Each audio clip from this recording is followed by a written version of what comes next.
Alright lads, so today we have some new dev comments to talk about, some new future updates that will be coming to the game, potentially sometime next month, potentially sometime in September, we're not really too sure, but this month is a tad bit on the lesser side in terms of what we are actually getting announced here, mainly because we've already gotten a lot announced that is still yet to come, so do keep that in mind, but we are going to be talking about it in today's video. So starting off, let's see what KLAB have to say. This is the dev team. July 23rd marked the 7th anniversary of Bleach Brave Souls, and first of all, we would like to thank all the players for supporting our game for the last 7 years. This game would not be where it is today without you, the players. Definitely nice to see that, definitely not wrong. It is because of us we made this game last this long, so it's nice to see them actually mention that. 7th anniversary characters included Ichigo and Uryu. They've been released, and they are currently hosting the 4th round of the Bleach Brave Souls 7th anniversary campaigns. They are planning to have 7 rounds in total, so keep a lookout for that. Of course, that is something that we have been talking about on the channel quite a bit. We are currently on the 4th round of the 7th anniversary, and we are about to enter the 5th round starting at the end of the month. There's going to be 7 rounds in total, and it's basically going to last all the way till the end of the month of August. That's when the final round will start, so technically this entire 7th anniversary campaign ends mid-month of September, which is kind of crazy to think about, considering that it started like a month ago. They then go to apologize about the 7th anniversary, including all the mistakes they made in the notices, as well as the several bugs that have been occurring, and they do mention here that once they decide how to respond to these issues, there will be an update through an announcement. They did mention a few days ago, actually it was yesterday, in regards to our concerns about the 7th anniversary, and they are taking it serious, and they are going to be coming back to us in a couple days time, potentially, about how they're going to fix the problems that we have in the game right now. In my opinion, because they had to make a post just letting us know that they do see our complaints, and they didn't tell us what they have planned because they're still thinking about it, it leads me to believe that the compensation or the fix for this problem is potentially going to be a good fix or compensation. But with that said, now let's go over to the dev comments. Number 1, improvements to Chronicle Quest. We have received a lot of feedback regarding Chronicle Quest, and we are currently talking about how we should adjust the number of fragments you can receive. A discussion regarding other possible changes is still taking place, so we ask for your patience until we have more information to share. So very, very basic, but definitely enough and something that I am happy to see. They didn't tell us what they fully had planned because they themselves don't really know. They're still talking about it right now, but what they did know is that they are kind of talking about to adjust the number of fragments you can receive per quest. And that right there is pretty much the best change you can do with Chronicle Quest. Right now, yes, we did receive the 10 times soul tickets. Yes, you can get in and out of Chronicle Quest a lot quicker now, but it still has the problem of, you know, spending too much soul tickets in this particular quest because the drop rate for the fragments, even if you have a full bonus team, is very, very low. And the first thing they should be doing, as they mentioned here, is increase how much fragments you can get. They have done a few updates in the quality of life in a lot of parts of the game where they increase the amount of drops you do get, and it has been quite significant, so hopefully we can see the same thing here. They are still talking over any other possible changes, and there's definitely still a few things they can do there. For starters, the bonus characters, in my opinion, should all just be free to play. I don't mind the Fringes ticket that we do get every month. I do think that should still be a thing for new players, but just getting a monthly Chronicle Quest ticket would be great too, because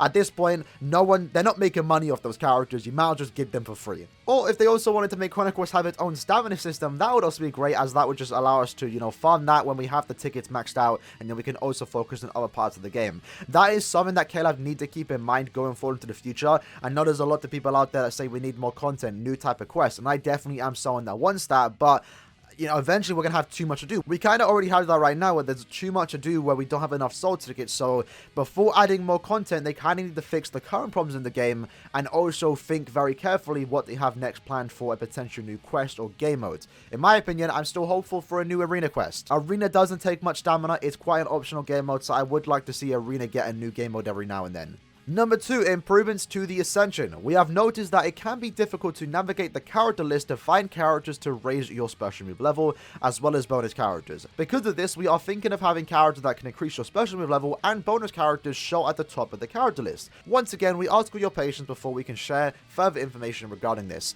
So that's going to be a nice little quality life update. Nothing too big, but definitely will be appreciated when it does come out. That's something I can definitely appreciate. Not really the special move level. That's not really a big thing for me, but I guess it is nice to have. but definitely the bonus characters, as there have been times where, you know, I go into the epic raid screen for the first time, it's a new month, I need to change my characters, my bonus characters, and then I have to kind of just, not scroll, but I kind of have to look for it like I'm playing Where's Wally. It only takes a couple seconds, but it would be nice just to instantly click top left of my screen, the characters there, all my bonus characters there. It'd be nice to know instantly and just save myself a few seconds of thinking for the most part. Again, nothing too big, but it is definitely a nice quality of life that will be coming to the game potentially sometime soon. Moving on to number 3, increasing the number of character and accessory slots. So they are thinking of increasing the limit for characters and also accessory slots.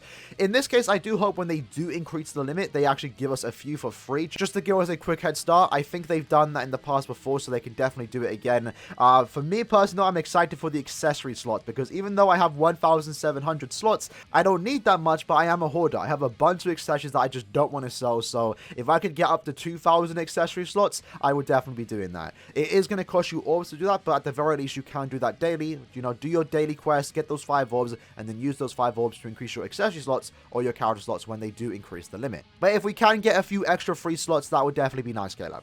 And lastly, number 4, accessory second effect reroll. A lot of users commented that it's inconvenient how the lottery conditions reset each time a second effect reroll takes place. So if you don't know what that does mean, let's say hypothetically you're rerolling an accessory, you use 100 editing brushes and you go into the effect settings and you want to go for 30% SP. And let's say you don't get that and you try and go for it again, well, you have to enter the 30 SP again. It's just a few extra steps and now it's not going to reset. So it's going to remember the last one you did. And a lot of the times when you are rerolling your accessories, especially multiple ones in one sitting, you're probably going to have the same secondary effect for most of them. So not having to re-input the entire thing every time you're re-rolling, especially doing multiple accessories in one go, is definitely going to be nice in my opinion. So, but with that said, that's basically all there is for this month's dev comments. Again, very, very short, and that's mainly because we just had the Bonker live stream, and we also did have this month's dev diary, which also went over other updates that weren't mentioned here. So if you haven't had time to read the dev diary, or in case you forgot, this is what they have mentioned already. So 1, they're going to be shortening the animations on the reward screen. That was definitely noticeable with the 10 times sold ticket update. And rewards that you do get will be directly sent to your inventory rather than your gift box. And keep in mind, this does not include characters and also sold tickets. They are still set to go to your gift box.